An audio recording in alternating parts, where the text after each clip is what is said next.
Olá, meus queridos, graça e a paz de Cristo. Mais uma vez estamos aqui para podermos dar continuidade ao nosso trabalho de 365 dias andando com Deus. Estamos quase terminando, hoje é o último dia de outubro, né? Hoje é 31 de outubro, né? 31 de outubro, hoje é o último dia de outubro. Estamos aqui para podermos dar sequência a esse trabalho. Hoje é uma bela sexta-feira. Para muitos dizem sextou. No meu caso não tem isso, né? Por exemplo, hoje eu trabalho. Na verdade, para mim hoje sextou também.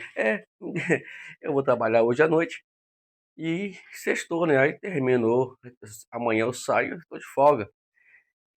Coincidência, né? Hoje sextou para mim também. Olha que maravilha. É raro eu dizer que sextou, né? Mas para mim hoje pode dizer, hoje sextou. Bom, queridos, estamos aqui para darmos sequência e todos os dias estamos aqui para podermos trazer um devocional para você. Uma forma de poder familiarizar você mais com a Bíblia, familiarizar você mais com o reino de Deus. E essa é a nossa finalidade aqui até o dia 31 de dezembro. Apenas agora faltam 2 meses para nós terminarmos aí esse trabalho. E o ano que vem estamos aí para podermos falar sobre o livro de Jó, né? E vamos trabalhar em cima desse livro aqui, ó. Ó, Incrível integridade apesar de tudo, né? Eu deixei ele aqui para poder vocês ficarem cientes. Caso você queira comprar esse livro para poder fazer esse acompanhamento juntamente comigo, né? Vocês podem comprar. Eu não sei onde comprar ele, porque eu nem lembro onde eu comprei ele, nem como eu comprei ele.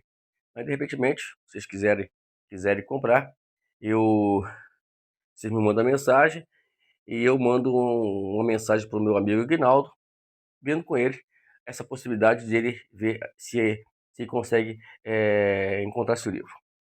Os temas de hoje, nessa sexta-feira, 31 de outubro, é pequenas coisas. O texto está em Mateus, capítulo 5, verso 13 até o verso 16.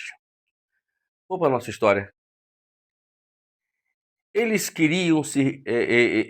haviam se reunido em exuberantes encostas para ouvi-lo. E ele permaneceu no alto da colina, olhando nos olhos de tantos quanto podia. Era um grupo muito variado que se reuniu perante ele. Alguns doentes, outros com convulsões e dores crônicas, alguns paralíticos, outros endemoniados. Vocês são o sal para a humanidade, o Senhor lhe disse. Centenas tinham se reunido, vindo de todos os cantos para receber suas bênçãos. Judeus de Jerusalém, Judéia, gentios de Decápolis, vocês são a luz do mundo, declarou. Talvez estivesse sendo simpático. Sinceramente, qual a influência de um bando de camponeses poderia ter no mundo? Camponeses tímidos, insignificantes. O mestre os tinha abençoado e sendo pobres, mansos, misericordiosos, humildes, tristes e oprimidos. Que tipo de influência tais pessoas poderiam ter no mundo cheio de poder e status? Mas é o que o Senhor disse. Eles eram o sal que conservava e temperava a sociedade. Eram luzes que atraíam as pessoas a Deus. Logo virariam o mundo de cabeça para baixo. Quase não saiu, né? Em nossos silenciosos momentos de desespero, quando nos sentimos ninguém, fracassados, sem popularidade, poder político, boa aparência, pensando que não exercemos influência no mundo e temos pouco a oferecer a Deus, lembremos-nos de que Jesus proclamou que os reformadores do mundo, as pequenas pessoas, comuns, fazendeiros, não a elite, os poderosos ou os de maior destaque da classe. Tudo que essas pequenas pessoas tinham era a bênção de Jesus, um distintivo santo que não deveria perder, e luminosas ações de amor. A moeda de troca do reino de Deus não é posição, mas glória. A glória de Deus brilhando no meio de sua vida, levando o mundo a ajoelhar-se. Deus está atrás e procura as pequenas pessoas. A exuberância, os exuberantes, né, perdão, os intelectuais, os grandes sábios, essas pessoas, elas, para Deus, de alguma forma, ou alguns deles, ou muito deles, é insignificante. No momento que a gente sai prioriza a posição em vez da glória de Deus, já nos tornamos perante Deus insignificantes. O que nos torna significante diante de Deus é justamente quando nós não almejamos ou vivemos em função de posição, mas e sim em funções de Deus, de cumprirmos o propósito a qual Ele nos destinou aqui nessa terra. A pergunta é, talvez você me faça, que propósito é esse? Você tem que descobrir. E só descobre ele caminhando, se relacionando com Deus. Não se descobre de outras formas. Não existe outras formas de descobrir os propósitos de Deus. Foi assim que eu descobri algum, né? Como o que Deus queria comigo nessa terra, e é assim que Deus vai também te dar essa certeza. É caminhando, caminhando, se relacionando com Ele, vivendo sempre em contato com Ele. Isso vai fazer com que você encontre propósito. Então, vejamos aqui que quando se fala em reino de Deus, você vai observar nas escrituras, principalmente nos evangelhos, e as epístolas também, elas simplificam o que foi ensinado por Jesus sobre a questão da viver em função de receber a glória de Deus.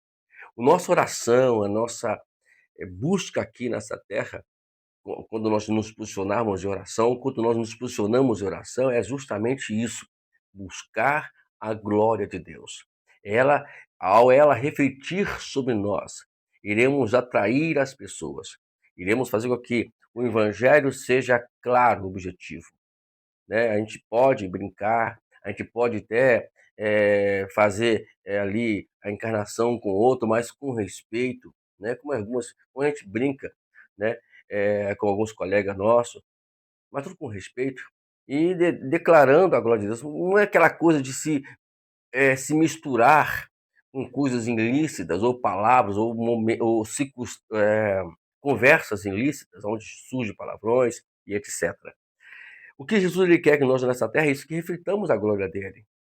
Então, por isso, a nossa palavra hoje é essa, que Deus está atrás de pequenas coisas, pequenas pessoas. Então, quando nós nos posicionamos como grande, né, ou posicionamos como pessoas que é maior do que outro, então, se tem uma ideia, o apóstolo Paulo, no capítulo 2, se não for, deve ser o versículo 5 de Filipenses, ele fala que nós temos que considerar o nosso próximo superior a nós. Quando nós nos posicionarmos dessa forma, a gente vai saber lidar com situações, né? Eu, particularmente, tenho me policiado muito nessa situação. Minha esposa me ajuda muito a me policiar, né? A gente que dirige, eu sou motorista, né? E eu tenho meu carro também, e a gente tem que se policiar diante das estradas para poder não dar. De vez que a gente sai do sistema, né? E somos chamados a atenção e nós respeitamos isso, porque eu sei que a minha esposa ela quer o bem para mim e ela quer me posicionar. Eu sempre falo que a minha esposa ela é a característica do que é a graça de Deus, né? O que é a graça de Deus? Você quer saber conhecer a graça de Deus? Convive com a minha digníssima esposa, você vai conhecer mais ou menos o que é a graça de Deus. Ela não entende muito de teologia, mas ela pratica muito a graça no dia a dia, né? Então a gente faz o seguinte, eu ensino e vejo nela como me posicionar. Estou lendo um livro muito interessante, que é O Eclipse da Graça, né?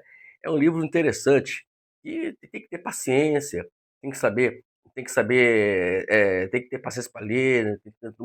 Você não pode muito ir muito à fonte, porque o livro inteiro você entender algum livro que você lê, você tem que terminar ele primeiro, para você entender ele, né? Então é uma história. Então, esse livro está me dando um entendimento, do que a graça possa ser na sua atividade, na sua atividade. É muito interessante isso, te aconselho, inclusive, comprar ele. Então, Aqui, Deus está atrás de pequenas coisas, pequenas pessoas. Pessoas que para a vista humana, para a ótica humana aí dos seres humanos, no julgamento deles, são pessoas insignificantes. Isso podemos tirar isso pelos apóstolos, né? Todos os 11, né? E depois veio o Judas, veio Matias, e depois veio o apóstolo, veio Paulo, que é o Saulo, depois Paulo. E aí vemos que esses homens eram pequenos. Por exemplo, Paulo é um deles. Paulo era grande e teve que se diminuir para se tornar apóstolo. É uma boa conversa seria para mais tarde conversar um pouquinho sobre isso, sobre o ministério apostólico nessa terra. Bom, queridos, está aí, né? Precisamos nos voltar para Deus inteiramente, né? Estamos aí numa carreira quase terminando aqui nessa terra. Jesus está quase voltando, ou se já estiver caminhando para cá, né, para nos buscar, e nós precisamos estar preparados para isso, né? Não é tempo de criarmos problemas, não é tempo de vivermos em guerra, né? Por mais que ela exista, que não temos como correr dela, né? Eu falo isso porque pastor de igreja sempre vive em batalha, né? E assim por diante. Vamos lá.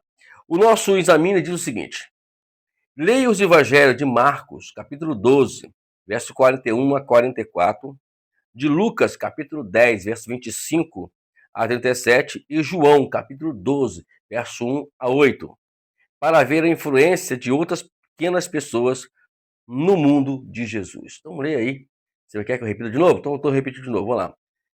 Agora eu vou repetir, é a última vez, hein? Marcos, capítulo 12, verso 41 a 44.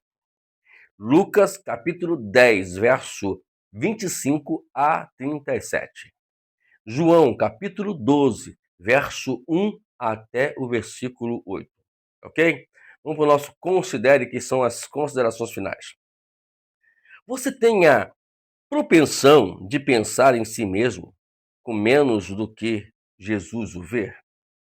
Você tem a propensão de pensar em si mesmo como menos de que Jesus o vê? Você tem. E a outra pergunta: em que medida você busca uma vida santa e diferente? A pergunta sempre é: o que é viver em santificação? É até vale a gente trabalhar em cima disso na igreja, né? Vamos ver que a gente trabalha mais tarde lá na igreja sobre isso. Trabalhar aqui também no canal também, se possível for, até criarmos aqui o nosso OpaCast aqui, falando sobre como viver uma vida de santificação. É uma boa ideia. Mas a gente pode também trazer para a igreja, ali no convívio, né, que as aulas presenciais, elas são muito importantes, porque elas fazem com que a gente que ensina aprende mais, e os que estão aprendendo também nos ensinam e também aprendam mais. Deus abençoe a tua vida, meu amado, que tenha uma boa sexta-feira, e amanhã, 1º de novembro, começa mais um mês.